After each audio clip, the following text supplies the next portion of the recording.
Hey everyone, welcome on to Branded. We are going to be going behind the scenes of those perfectly polished logos, the scroll stopping Instagram feeds, and we're going to be talking about what it really takes to build a brand and build a business that actually works.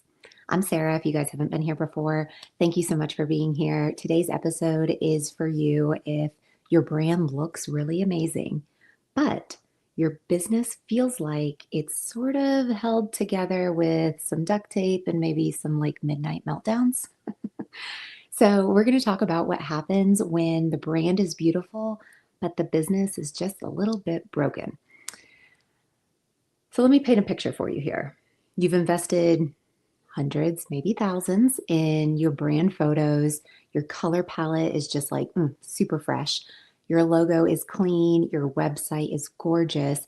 Everything is looking the part of a successful business, right? But behind the scenes, perhaps you're struggling to attract those really aligned clients. You're drowning in clunky onboarding processes, right? You're rewriting the same email templates every time someone's booking with you. Why are we not repurposing that, right? Or worse, you're not getting any bookings at all. So here's the thing, I've been there too, right? We all start our business from zero, right? We start from scratch. Early on in my own business, I launched my website. I was really excited and super proud of it. Like it was the first design piece that I had really built from scratch when it comes to a website. And I was fucking proud. It looked pretty professional. It was clean. It really looked like I kind of had my shit together. But that website also masked the fact that I was still figuring out what my offers were. I still didn't really have systems in place. And I still really didn't have a whole lot of clarity on who I was really speaking to. So, what happens, right? A brand without a clear business behind it is just like decoration, right? It's just like something you hang on the wall. It is nothing more than decor if there are not substantial foundations that are holding up that beautiful brand that you have. So, this might sting a little bit. And that's why I love doing these kinds of episodes because it's the truth behind the reality that helps us create that forward momentum, especially if we're feeling a plateau or we're in a transitional phase, some sort of pivot, etc. A polished brand is not going to fix a disconnected offer. A super dreamy color palette is not going to close your sales. And that really curated feed that you've like been vibing with lately over on Instagram, it doesn't build the client trust if what happens after someone clicks book now is total fucking chaos. That grid doesn't matter if it's just chaos after that. So if you feel like you're doing all the right things, but you're still not getting the traction that you want, your issue is probably not your branding. It's most likely the foundation that's underneath it. So here are some red flags to look out for when you have a beautiful brand that might be sort of covering up a little bit of a broken business. One, you can't clearly explain what you do beyond like a simple title. So you say, oh, I'm a coach, or I design websites. But what problem do you actually solve when you're coaching, right? What transformation do you offer when you are doing that title? So if you can't clearly explain what you're doing beyond just your title, that right there is red flag number one, that there's a little bit of digging that needs to happen. There's a little bit of that foundational piece of your business that needs to be figured out. The second red flag to look out for is maybe you're feeling like a little bit resentful or just exhausted in your delivery process. We've all been there. And that's typically because your packages, they feel draining to you. Maybe you're undercharging. If your business doesn't feel sustainable, no brand identity is going to fix that. So if you feel like you're undercharging or your offers are just a little bit misaligned or a little bit confusing, that's not a sustainable business model for you to build a beautiful brand on top of.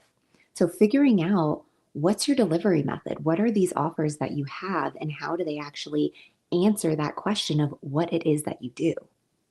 And then red flag number 3 is clients aren't referring you, even though they seem happy. Why are they not referring you? This is a red flag. And this is often a sign that while the experience that they had might have been a good one, it wasn't memorable enough, or here's the kicker, consistent enough for them to rave about. So these red flags, they really can be a look right into your brand to see, okay, are there some parts of my business that might be just a little bit broken that I'm covering up with just really pretty aesthetics? A real brand isn't just what it looks like, right? It's what people are experiencing when they encounter your brand. So to make your brand actually work, you need things like a clear, confident message that speaks directly to the people you want to work with. You'll need offers that are aligned with your values and, most importantly, your skill set. So if you see like coaches out in the space that are making all of these offers and promises, and you're like, oh my God, that sounds so juicy and so amazing, I want to do the same thing. If it's not in your skill set, if it's not in your zone of genius, it's probably not a good idea, because it's something that's going to be misaligned to the values that you have and to what you actually can bring to the table. So make sure that your offers are super aligned with your values and your skill sets. You also want to make sure that you have systems that are supporting a very seamless client journey. Yes, technology does not work 100% of the time. We know this. But if you have systems set in place so you can have that beautiful Instagram feed where someone says, oh my God, this is gorgeous, I'm in, book now. And then instead of it being total fucking chaos, they get nurtured by an immediate email that says, thank you so much for opting in for XYZ. Here's what I promised you. I am excited that you're here. I can't wait to share more with you. And then boom, there's 3, 4, 5, 6, however many more emails you want to send to them over the course of weeks, months, whatever. You're nurturing that process. Now, if you're consistent with your email marketing, maybe you don't need a super long drip campaign because you're always in there talking to your people anyways. But having systems that support and create a very seamless client journey, that is how you get referrals. That is how you get business on repeat. That's how you get business when you're sleeping. There are so many reasons to have systems in place. What you also want to look for in order to really have a brand that someone can experience in a very positive way is a delivery process that excites you. It doesn't deplete you. Why would you want an offer that you don't even like talking about, right? Why would you want a website that you don't want to send people to? What is your delivery process? And make sure that you fucking love it. Because if you don't love it, I guarantee the people that are going through it don't like it either. So make sure that process energizes you too. And having that sort of long term, that long game mindset is really helpful, because none of these things that we're talking about today happen overnight. They do not. Yes, you might see on TikTok, oh, someone's like, oh my God, I posted whatever situation today that copied someone else, a million times over. And now I have 30,000 views. Oh, it went viral. Okay, stuff like that happens overnight, but like, how sustainable is that? What's video number 2, 3, 4 doing? All those so-called new followers, do they give a shit anymore? So have a long game mindset in play, because the things that you're putting in place today, you may not see the return of until 30, 60, 90 days later. The long game is where it's at. That's what creates sustainability. Here's an example of what this might look like.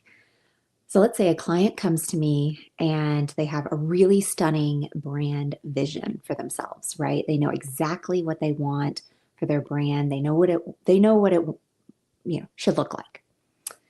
They have all the pieces, um, what they're inspired by, a concept for the logo, social media template styles, right? You name it, all the things. They've checked all the boxes. But when we start to dig deeper and discover that maybe her offers didn't really make sense to her audience, she didn't have any kind of systems in place or like a CRM of any kind for her back end, and she hadn't sent a newsletter to any of her subscribers in over a year. Okay, so she's got the beautiful brand and she's got all the ideas of how she wants this visual aesthetic to come to life, yet she has none of the foundational pieces in place, right? Messy offers, audience is really unclear about what she does, there's no systems in place, and she hasn't even really communicated with her existing audience, her warm market, in well over a year. That's a problem, right? So, this is what happens when that's the case. Your audience might love what they see, right? They're like, oh my God, it looks so amazing. But they have no idea what you do. They're just so super confused. So instead, what we would do in this instance, we would simplify the offer, right? Have a conversation. What's your values? What's your skill set? What excites you to bring to the world? What do you want to spend your days doing? What do you want to get paid doing? What would you do even if you didn't get paid, right? Create really simplified and aligned offers. Build a sales funnel that speaks exactly to your client that is showcasing that very aligned offer. Clean up your onboarding process by creating some systems that are automated so that way there's immediate nurture process that's happening. And then boom, now you've got some ideal clients starting to land on a sales funnel page that actually makes sense to your values, your skill sets, and your aligned offers. And we didn't have to change the brand. All those beautiful visuals and all those ideas and like that stunning vision that, this client has, we didn't have to change that because all we did was just align the business to the brand. So you see how like these things go together. Beautiful brand and back end systems, you wouldn't necessarily think that these things go together, but they do. And that's why I love doing the work that I do because I'm not just one side of that equation, I'm both sides of that equation. So I'm seeing it from both sides and I'm understanding that when I'm building this beautiful website for a client, I know that there's so much more work on the back end that has to happen to make that beautiful website mean anything. It can say all the right words and it can look gorgeous.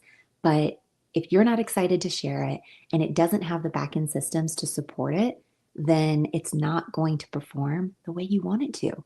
You have to have both sides of it. So if you're nodding along right now and you're like, okay, I feel a little called out. Thanks a lot. But that's okay. It's like called out in a good way because if you're like me, you're a business owner who wants to be called out a little bit in a good way because it propels you forward for making really positive change and those really like impactful pivots that can happen, right? Even just the smallest degree of change in your business can be the thing that you're looking for if you're feeling a little bit stuck. So here's some things you could do this week if you're feeling a little called out by this episode and you're like, okay, yes, I can do this. This is something that I really want to look into. Go ahead and audit your own offers. Ask yourself, would I buy this? If I came across this, would I buy it? Is it clear what is being promised to me? Because if it's not very clear what's being promised, then the odds of someone buying into something, they're not going to do it. That's like buying a car sight unseen. They have to understand what it is they're being promised for the money they're going to pay you. And is the transformation obvious? If not, why not? Has there not been any, like, do you not have testimonials yet? Maybe you're on client number one, so the transformation isn't quite obvious yet. Are you the transformation, right? Is your story the example? And is it obvious to other people what you do and how transformative that work has been for your own business. And now you can turn around and do it for theirs. So auditing your own offers is hugely beneficial, especially if you haven't done it in a while. The second thing that I would suggest doing this week is simplifying your systems, refining them, simplifying them, right? It really depends how much you actually have in play already. But a good way of doing this that doesn't actually take any technology, you can just do the work with like pen and paper, write out every single step that your client takes from start to finish, from the first inquiry to the offboarding process. Where in that process can you create a template of some kind, right? An email template for like the onboarding or the offboarding. Where can you create some automations within the process? Like maybe you automate something that's like a hi, hello, welcome to, this container. Maybe there's something a few months in where it's like, how are you finding this? Let's reconnect. Let's get to know, what you have going on. What kind of progress have you made? It really depends what kind of offer you have and how hands-on or hands-off you can be. But absolutely, you will find little pockets of that journey that you can automate. Be careful not to over automate though. You don't want to remove yourself from the process, because then the emotional connection of, them buying again and becoming a repeat customer or perhaps referring you is a little bit lost. And essentially, with doing this process and writing it out, you're trying to find those moments where you can create a little more ease, not only for yourself as the business owner, but for the client. You do not want a chaotic client journey. You want it to feel really easy, really seamless, like as if they just gave you $5,000 and it was the easiest 5 grand they ever gave away, because they know exactly what they're getting back. They know what transformation is on the way to them, and they feel really connected to who you are and what you're promising. The third thing I would focus on this week, if you're wanting to, take a little action because you felt a little called out, revisit the messaging that you have. So, like if a stranger was to land on your site or your social media pages today, would they know who you're helping, right? Who's the person you want to help? What is the offer that you have, and why does it matter? Because there are millions, millions of other people out there that are offering things not quite as similar to you, but similar enough that it creates that decision fatigue. So how do you stand out, right? Why does it matter that they stay in your realm and they join your containers and they buy your offers? So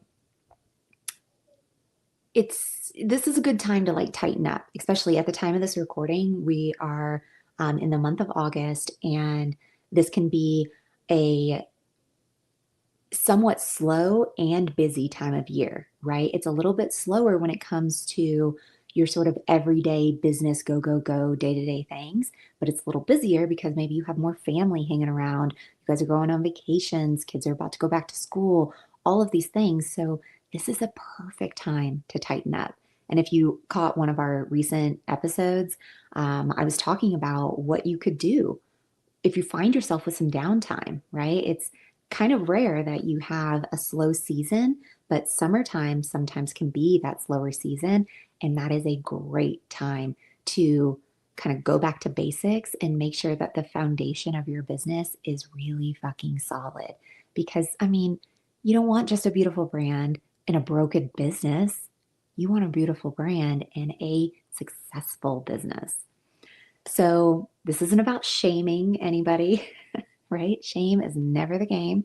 Most of us start with the things we can control. So it makes sense that we want to look at, how do we make this pretty? Because we can all just hop into Canva and make something pretty, right? Or, at least to our own skill sets. That's totally normal. But building a brand that really, really works means being willing to, open the hood, take a little look-see, and be unjudgmental about what you find and make the fix, right? Make the adjustment, make the pivot, whatever you find, it's okay. Are you willing to dive in and do what needs to be done in order to create the success that you're looking for? So I promise, like once you do this work, that beautiful brand of yours is finally going to have the power to convert, connect, and work the way that you always, always hoped that it would, the way that you envisioned that it would, right? So if this episode hit home for you, do me a favor, share it with a fellow friend like that maybe is kind of stuck in the messy middle of their business and they're not quite sure why their business feels a little broken, even though it looks great from the outside, because you don't need to build a brand that just looks good. We're not here for just pretty, right? Pretty's not paying the bills. You deserve one that feels really aligned, looks really beautiful, and functions. So I hope this episode hit home for somebody out there, and I'll see you next week in a brand new one. Bye. Thank you so much for listening to Branded, the podcast. Please rate and review, and for more information, visit socialjanemedia.com. I'll see you soon.